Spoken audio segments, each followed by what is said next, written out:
Hey guys, it's FifaRalle here and welcome to another FIFA 14 squad builder, and this is not from the web app, it's still from when I was at the EA capture event 2 weeks ago, and I'm probably gonna get some questions saying why is Gundogan rated 85, why is Eto'o not in Stoke City, and that's because it is a 2-week-old build, and then there might be some people asking, well, what is the point of this Bundesliga squad builder when Eto'o is not in the Bundesliga? So what is the point? Well, what I want to do with these kind of videos is mainly to show off what the players are capable of when you play with them in the game, and if you really want to build a squad, you could just swap an out with Farfan or Shaqiri or something like that, and you'll pretty much get the same effect. But yeah, let's go over the squad. In goal we have Adler, quite solid keeper. The defense was Alaba, Boateng, Dande and Piszczek, which did seem to be really solid on the game. And with the two center defensive mids in Gundogan and Javi Martinez, you had a really solid defense with the 4-2-3-1 formation, and I really did enjoy the 4-2-3 formation because you can have a left mid and right mid now.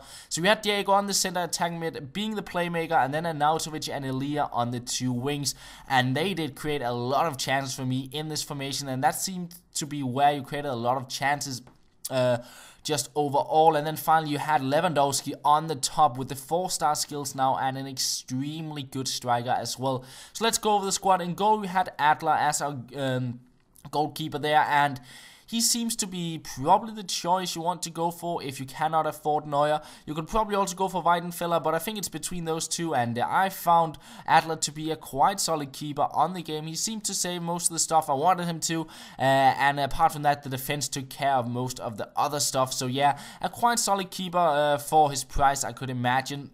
Now, the defense was Alaba, Boateng, Dande and Piszczek, and Piszczek, he did a quite good job, closed down the players, and you did have the high attacking work rate, so he would push up the pitch, but he seemed to get it back. And then you had Dante and Boateng as the center backs, and they're both big and strong, and they got a bit of pace on them as well, and they win most headers and stuff like that, so it is a quite solid center back combination.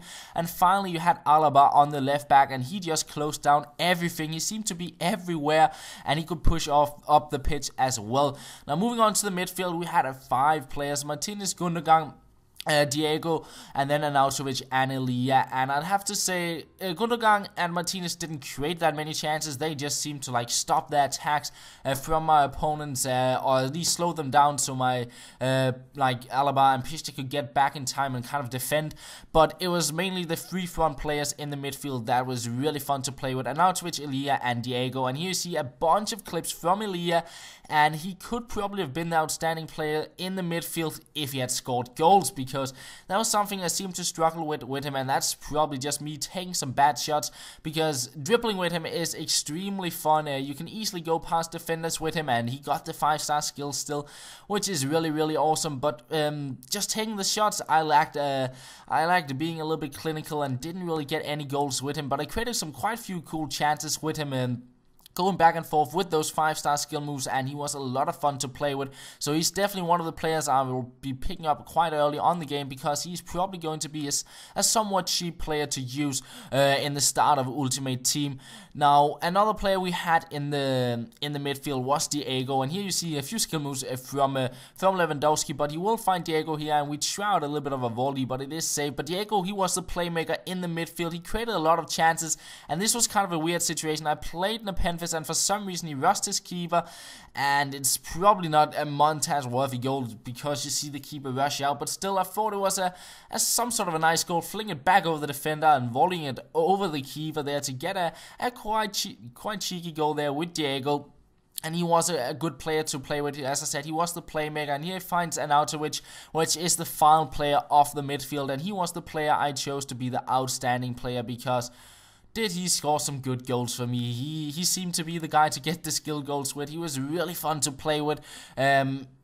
Really big and strong. He got more pace than last year because he's a right mid now. And then yeah, he's big. He's kind of like Zlatan. He's just with 4-star skills and out on the wing. Even though he is in the Premier League now, he's definitely a player to pick up, and I don't know how expensive he'll be as a Premier League player, because I could see people picking some pacier player above him, and if he's going to be cheap, he's definitely an option I will choose for the Premier League, because he is so good to play with. Look at that goal. That was probably my best goal I scored at the capture event. And yeah, he was just amazing to play with. Now the final player of the squad is Lewandowski, and with the 4-star skills now compared to his 3-star skills last year, he is quite deadly. Can go with a few skill moves, and here he seems crossing it into Bender, which I did use in the start of the squad before putting Gundogan into the squad. But yeah, Lewandowski is probably going to be quite expensive with that 86 rating and the 4-star skills now.